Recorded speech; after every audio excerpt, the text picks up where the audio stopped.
Hello students, myself BSR, your account and business mentor and welcome to our YouTube channel MP Board Education। आज के video में हम बात करेंगे commerce stream के main subject account, business study and IP के बारे में। लेकिन हम सबसे पहले बात करेंगे बिजनेस स्टडीज़ की, क्योंकि बिजनेस स्टडीज़ के कुछ ही दिन रिमेनिंग है और आपकी एग्ज़ाम है। ऐसे में आपने अभी तक कुछ नहीं पढ़ा है या आपकी स्टडी एकदम जीरो है, तो अब आपको कैसे प्रिपरेशन करनी है बिजनेस स्टडीज़ की, वो हम आपको बताएंगे।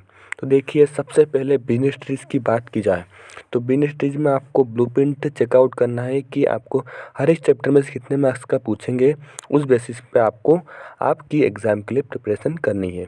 देन सेकंड है रिड्यूस सिलेबस। रिड्यूस सिलेबस में क्या रिड्यूस हुआ है, जो टॉपिक रिड्यूस हो चुके हैं उसकी प्रिपरेशन आपको नहीं करनी है, क्योंकि वो एग्ज़ाम में नहीं आएंगे। अब बात आती है मोस्ट इंपॉर्टेंट क्वेश्चंस की।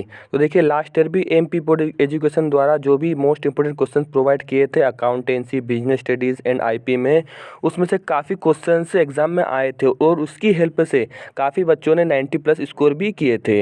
अब देखो, कुछ जो क्वेश्चंस होते हैं वो इनडायरेक्टली पूछे जाते हैं एग्ज़ाम में, तो वो बच्चों को समझना होगा। उसमें हमको फॉल्ट नहीं दे सकते वो कि आपने जो क्वेश्चन दिए थे वो नहीं आए थे। देखो, आए थे क्वेश्चंस, आप चेकआउट कर सकते हो, हमने वीडियो डाल रखे हैं, आप अच्छे से देख सकते हो कि क्वेश्चन आए या नहीं थे।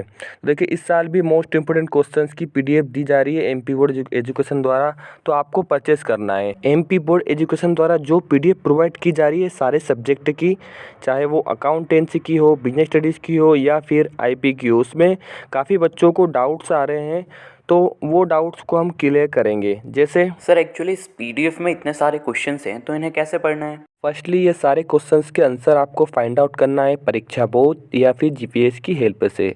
अब इसमें कुछ ऐसे क्वेश्चंस भी है जो कॉमन क्वेश्चन है, जो आपने ऑलरेडी पहले कर चुके होंगे, क्योंकि साल भर से कुछ ऐसे क्वेश्चंस भी है जो आपने बार बार रीड करे होंगे, तो वो क्वेश्चंस भी इसमें इन्वॉल्व्ड हैं। और कुछ कॉमन क्वेश्चन ऐसे भी है जो एक दूसरे से रिलेट करते हैं, तो आपको वो सारे क्वेश्चन भी आसानी से आप कर लोगे। अब आपको ये सारे क्वेश्चन जो है रिवाइज करना है और लर्न भी करना पड़ेगा। सर, मेरा एक क्वेश्चन है कि लास्ट ईयर ये जो आपने क्वेश्चंस बनाए थे, इनमें से कितने क्वेश्चंस बोर्ड एग्जाम में आए थे? देखिए, लास्ट ईयर की बात की जाए तो सारे क्वेश्चन एमपी बोर्ड एजुकेशन द्वारा जो प्रोवाइड किए गए थे उसी में से आए थे। अकाउंटेंसी, बिजनेस स्टडी या फिर आईपी, सारे सब्जेक्ट के वही क्वेश्चन आए थे।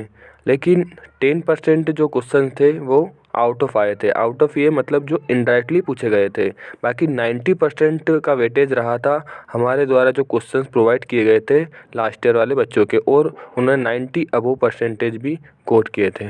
तो आपको इस बात का ध्यान रखना है कि कुछ क्वेश्चन जो होते हैं वो इनडायरेक्टली पूछे जाते हैं, तो आपको ये सारे क्वेश्चन जो है अच्छे से प्रिपेयर करना है ताकि एग्ज़ाम में कोई प्रॉब्लम ना आए और आपकी अंडरस्टैंडिंग बनी रहे। और सर, मेरा एक और क्वेश्चन यह है कि क्या इन क्वेश्चंस को अगर मैं पढ़ लेता हूँ तो क्या मैं 90% स्कोर कर पाऊँगा? ऑफ कोर्स, ये सारे क्वेश्चंस आप अच्छे से प्रिपेयर करते हो चैप्टर वाइज और रिवीजन के साथ, तो आप पक्के में 90+ स्कोर करोगे, क्योंकि लास्ट ईयर भी जो बच्चों ने हमारी बात मानी थी और ये सारे क्वेश्चंस प्रिपेयर किए थे, तो उन्होंने भी 90+% स्कोर किए थे। लेकिन आपको ये सारे क्वेश्चंस को अच्छे से लर्न और रिवीजन प्रॉपर करना होगा। ओके सर, अब मैं सारी चीज़ें समझ चुका हूँ। आई वॉन्ट टू नो कि ये जो पीडीएफ आप प्रोवाइड कर रहे हैं ये हमें कैसे मिलेगी? एमपी बोर्ड एजुकेशन द्वारा पब्लिश की गई पीडीएफ चाहिए आपको, तो सबसे पहले आपको जो नंबर दिखाई दे रहे हैं स्क्रीन पर उस पर मैसेज करना होगा, और उसके बाद जो भी अमाउंट आपको बताया जाएगा मैसेज के बेसिस पे, उस पर आपको पेमेंट करना होगा क्यूआर कोड पर। उसके बाद आपको पीडीएफ इजीली मिल जाएगी। ओके सर, लास्ट क्वेश्चन कि बोर्ड एग्ज़ाम में हमें किस तरीके से परफॉर्म करना है, कैसे क्वेश्चन आंसर लिखने हैं, वो उस चीज़ से रिलेटेड हमें कुछ टिप्स दे दीजिए। इस वीडियो के कंक्लूजन पे आ चुके हैं अब हम।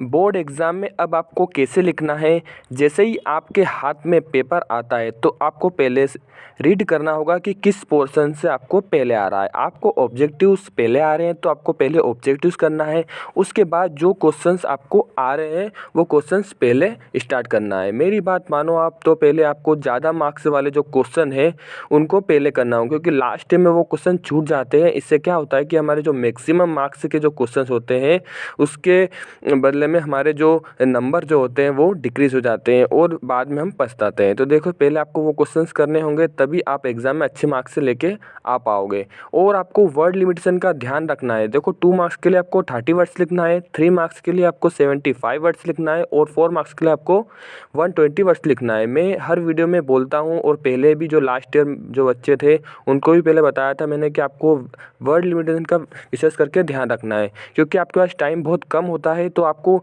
इसी लिमिटेशन के साथ में सारे क्वेश्चंस के आंसर लिखने होंगे, तभी आप सारे क्वेश्चंस और ऑब्जेक्टिव कर पाओगे विथ 3 आवर्स। तो ये सब बातों का ध्यान रखना है आपको एग्ज़ाम में, ताकि आप अच्छे मार्क्स लेके आ सको। चलिए, तो ऑल द बेस्ट, अच्छे से पढ़ाई कीजिए।